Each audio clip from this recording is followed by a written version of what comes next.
Welcome to 10-Minute Murder, brief and bingeable true crime. I am Joe, I am the host, and thank you for joining today. Do you guys have a kid, like a nearly grown human being that you are in charge of? I've got one of those, and I get roasted every single day. I don't know what's happening with this generation of kids. Now, I grew up roasting people. It's like no big deal. But this generation is relentless. I mean, they will find the smallest little weakness, the most mundane thing, and they'll attack it.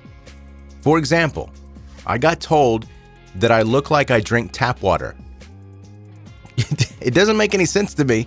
By the way, I do drink tap water. I happen to live in a place where tap water tastes delicious, so I drink it. I was just talking about something to my kid, and I said something about tap water, and he just stopped and looked at me and said, "You look like you drink tap water." And I deal with that daily. Is anyone else going through this? I hope so. I hope I'm not the only one. Hey, if this is your first time listening to 10-Minute Murder, please subscribe now so that you can catch up on all the back episodes and never miss any new ones. Connect with me on social media to see the visuals that we talk about here on the podcast.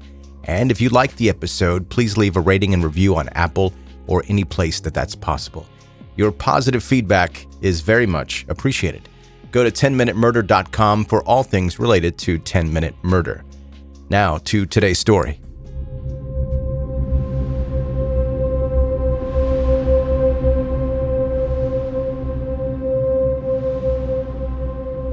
Lora Grace Duncan's body was found face down on the floor of a hotel bathroom.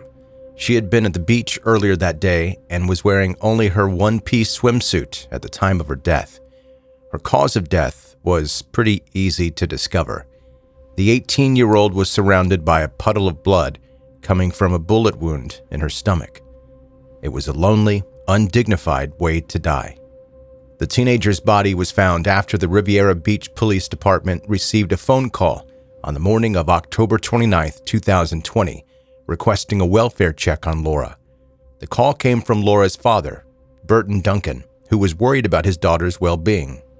Desperate to find his daughter safe, Burton resorted to tracking the location on the phone, which led him to the Hilton Hotel on Riviera Beach. He pleaded with the police to go to the hotel and check on Lora. It wasn't just her radio silence that worried him. It was also the person he knew that she had last been seen with. Recently, 18-year-old Lora had started dating a man 3 times her age. She had met Michael Hutto, who was 54 at the time and had 4 children and a wife of his own, at the gym that she went to. Michael was a highly successful businessman who had founded a popular lifestyle brand called Salt Life, which he had then sold in 2013. Charismatic, personable, and well-liked, Lora quickly developed a crush on the older man, which he reciprocated. Lora was excited about her new relationship, which felt sophisticated and made her feel special. Her parents, however, did not share these same feelings. When they got a text from their daughter informing them that she was going traveling with Michael, they waited anxiously for 1 day without communication and then reported her as missing. The sheriff's office sent a deputy to Lora's parents' home, and while the deputy was there, Lora called home. But her parents weren't reassured. She sounded strange over the phone, slurring her words and seeming very anxious. They believed that Michael had given drugs to Lora. She just didn't sound like herself. Was Michael drugging Lora to keep her subdued while he harmed her in some way? If anything, the phone call just made Lora's parents more certain that something was terribly wrong. Lora's father called the police again and requested that they check on his daughter. When the officers arrived at the Hilton, the hotel staff revealed that Lora had booked a room with Michael and directed them to the suite where the couple were staying. The officers knocked on the door, but there was no reply.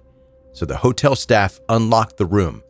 Immediately, the strong smell of decomposition hit the investigators, confirming that something was terribly wrong inside the hotel room.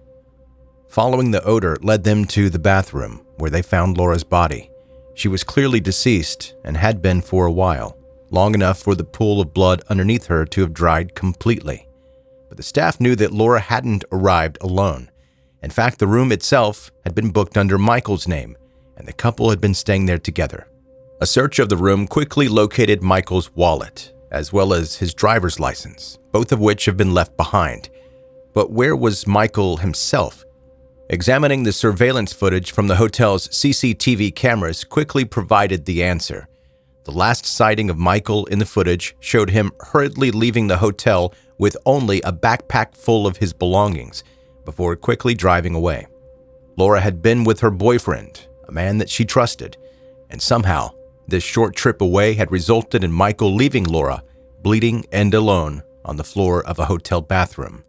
The police immediately sent out an alert requesting any information on Michael's whereabouts, and they didn't have to wait long before they were contacted by the St. Johns County Sheriff's Office, who reported an encounter they had with a member of the public on the previous day. On October 29th, a gas station attendant in St. Augustine had called the sheriff's office after a man, clearly under the influence of drugs, walked into the gas station begging for help. The man was twitching, talking gibberish, and crying, with his eyes rolling back in his head. The man was rushed to the hospital for treatment, and the hospital staff found out two key pieces of information. The first one was that he was suffering from a drug overdose, and the second one was that the man was none other than Michael Hutto. He'd arrived at the gas station around 4 hours after leaving the hotel, and presumably around 4 hours after Lora had been shot. After hearing that their prime suspect was still hospitalized, police arrived at the ward to question Michael, who was now lucid and able to answer their questions. Investigators didn't beat around the bush, immediately asking Michael if he knew why they wanted to talk to him. Michael didn't try to hide it. "Oh my God," he said, "I think I hurt my Gracie." Then he burst into tears. As it turned out, Michael didn't call Lora by her given name. He gave her the nickname Gracie, which is who he was referring to. Police took a recorded statement from Michael about the incident, and the older man sobbed the entire time, seeming genuinely distraught. The next day, in a second conversation with detectives, Michael was able to give more information about the events that led to Lora's death. He told them that during their trip away together, they had been spending time on the beach and had returned to the hotel room to relax. At some stage, they began playing a game where they pointed their fingers at each other in a gun shape, pretending to shoot at each other. "It was a joke," he said. "It was just a joke." According to Michael, this somehow evolved into Michael pointing a real gun at Lora as a part of the joke. Then the gun went off, firing a bullet which hit Lora in the abdomen. Why exactly Michael had the gun and why it was loaded was not made clear. His memories of the events were blurry, or at least he wanted investigators to believe that they had been. Marijuana was also found in the hotel room, and the theory that Lora had indeed been on drugs when she called her parents seemed more and more likely. Given that Michael had been suffering from an overdose when he arrived at the gas station, it was possible that a drug-addled haze had led to the gun going off. However, it was equally possible that the drugs had caused a fit of rage, which had led Michael to murdering his much younger girlfriend. One part of the story in particular brought how much Michael actually cared for Lora into doubt. After the shooting, Michael left Lora and his wallet behind, but remembered to pack his medication and his weapon into his backpack before leaving. It's not clear if Lora was dead when Michael left, but she was certainly dying, and he made no attempt to call for an ambulance or police. He didn't even alert hotel staff to the fact that she needed help. He just left. Possibly she could have survived with urgent medical care. A bullet wound to the stomach is serious, but it's not always a death sentence. Michael did not wait around to find out. In 2023, almost 3 years after Lora's death, Michael Hutto was found guilty of manslaughter with a firearm, a charge to which he pled guilty. He received a sentence of 12 years in prison and cried in court while a sentence written by Lora's family was read to him. Michael's defense attorney said this about the case, quote, "It was an accident. A stupid, tragic, heartbreaking accident that basically ruined two families. He loved Grace Duncan. I know it sounds odd to say that because of their age difference and the nature of their relationship, but he absolutely loved her." Regardless if Michael truly loved Gracie, or if he truly did not mean to harm her when the trigger was pulled, his love led to her dying alone because of a gunshot wound that he inflicted. Nobody would think that a relationship between a married man in his 50s and an 18-year-old would have a happy ending. but Lora's family never could have predicted that it would truly end in tragedy.